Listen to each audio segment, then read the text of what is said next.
नमस्कार मित्रों। आज चिंतन में आत्मा तृप्त होती है प्रेम से।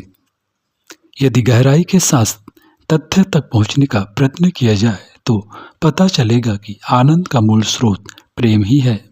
जहां प्रेम नहीं वहां आनंद होना संभव नहीं, और जहां आनंद होगा उसके मूल में प्रेम होना अनिवार्य है। संसार की कोई भी वस्तु या कोई भी व्यक्ति ले लिया जाए, यदि उसमें किसी के सुख की अनुभूति होती है तो निश्चय उस वस्तु या व्यक्ति में उस मनुष्य का प्रेम होगा। माता पिता अपने बच्चे को देखकर आनंद पाते हैं। यह आनंद न तो बच्चे में निवास करता है और न माता पिता की आंखों में। इसका निवास उस प्रेम में होता है जो बच्चे को देखकर उद्दीप्त हो उठता है। धन देखकर लोभी व्यक्ति को बड़ा आनंद मिलता है। इससे यह समझ लेना भूल होगी कि आनंद का निवास धन में है।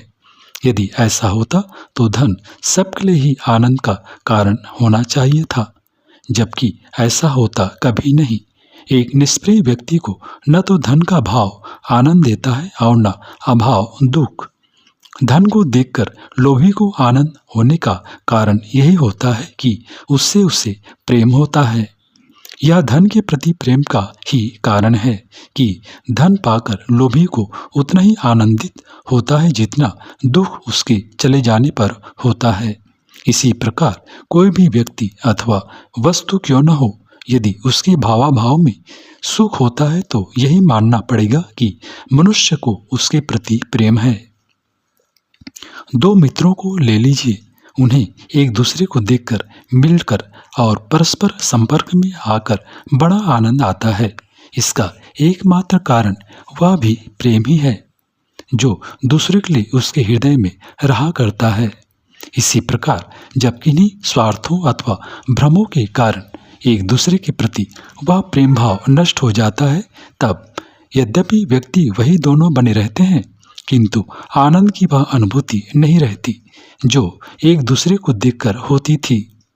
आनंद का निवास वस्तु या व्यक्ति में नहीं होता है, उसका निवास उस प्रेम में होता है जो व्यक्ति या वस्तु के प्रति रहा करता है। उदाहरण के लिए एक कवि, कलाकार अथवा भावुक व्यक्ति को ले लीजिए और साथ ही एक सामान्य व्यक्ति को। दोनों तरह के व्यक्तियों में से प्रथम वर्ग का कोई भी व्यक्ति जब प्रकृति के संपर्क में आता है तो आनंद विभोर हो उठता है।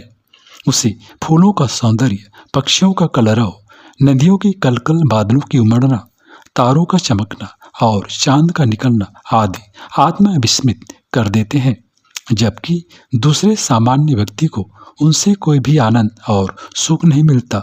इसका एक ही कारण है कि वह यह कि कवि, कलाकार और भावुक व्यक्ति को प्रेम होता है और दूसरे सामान्य व्यक्ति को नहीं।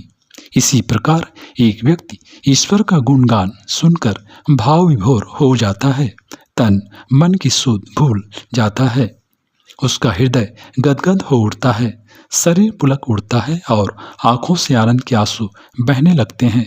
पर दूसरा व्यक्ति कितनी कथाएं सुने, कितनी भजन कीर्तन में भाग ले, कितना ही ईश्वर का गुण गाए अथवा सुने, किंतु उसकी स्थिति यथावत बनी रहती है।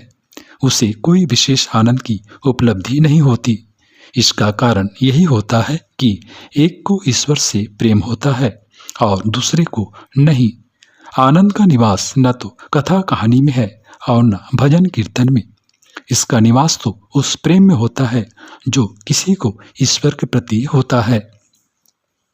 जिस प्रकार अंधकार का अपना अस्तित्व कुछ नहीं होता, उसी प्रकार दुख का भी अपना अस्तित्व कुछ नहीं होता। प्रकाश का अभाव ही अंधकार होता है और प्रेम का अभाव ही दुख है। दुखों का जन्म मनोविकारों और वासनाओं से होता है। लोभ, मोह, ईर्ष्या, द्वेष आदि के निकृष्ट मनोभाव अथवा मनोविकार ही दुख का हेतु बनते हैं, और वासनाएं आत्मा का सौंदर्य शोषण कर उसे दुखों से भर देती हैं। मानव हृदय में इन मनोविकारों का अस्तित्व तभी तक रहता है जब तक उसमें सच्चे प्रेम का प्रकाश नहीं फैलता। मित्रों, हृदय में प्रेम का प्रकाश फैलते ही मनोविकार वैसे ही दूर हो जाते हैं जैसे दीपक के जल उठने से कक्ष में तिमिर नष्ट हो जाता है। प्रेम का स्वाद रस मिलते ही मनुष्य के हृदय अलौकिक सौंदर्य से भर उठता है। उसकी आत्मा तृप्त हो जाती है। तब उसे न कोई वासनाएं सताती हैं और न ही कामनाएं। ऐसे मुक्त हृदय में विकारों के रहने की संभावना नहीं रहती। मनुष्य निर्विकार एवं निष्कंटक होकर आनंद से भर उठता है।